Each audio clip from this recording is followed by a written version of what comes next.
Zi cu ghinion pentru un tânăr zăloan care a avariat astăzi 3 mașini într-un accident de circulație produs la intersecția străzilor Simion Bărnuțiu cu Pretorian. Șoferul unui Audi nu a acordat prioritate în intersecție. A lovit mașina care avea prioritate și apoi a ricoșat în altă mașină parcată în fața unei spălătorii auto.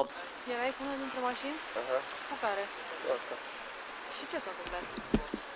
Accident. Da, bine, dar de unde veneai sau ce făceai? Din sus. Și? Ai derapat? N-am acordat prioritate. Se întâmplă. Eram în gândura rău. N-ai acordat prioritate? Și ai intrat în ăla cu mașina roșie? Da, în doamnă.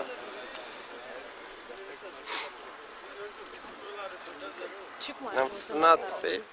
Eu am frânat, s-a dus până acolo. Am dat în doamna și din doamna am aruncat în asta la altă. Și mașină faină ai? Nici nu e a mea, asta e problema. Are Că asigurare? dacă era, ba da, are. Are asigurare? Da. Are Nu știu cu ce ajută asigurarea, având în vedere că vina toată e a mea. asigurare financiar. Depinde, nu-i cască. Nu știu. Nu știu că n-am mai avut accidente, n-am habar despre lucruri din astea. Se întâmplă, pățești. În viață Dar în ce parte vrei coboră să și iei? Că șurcă nu și știu. din jos.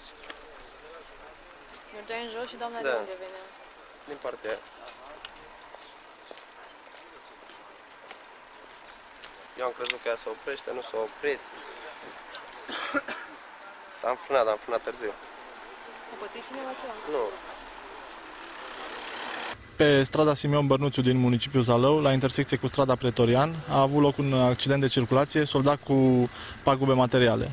În urma accidentului, 3 autoturisme au fost avariate. Din câte se pare, conducătorul autoturismului marca Audi, datorită faptului că nu a acordat prioritate de trecere, a intrat în coliziune cu un alt autoturism marca Ford, care la rândul lui a intrat în coliziune cu un autoturism marca Opel parcat în afara părții carosabile.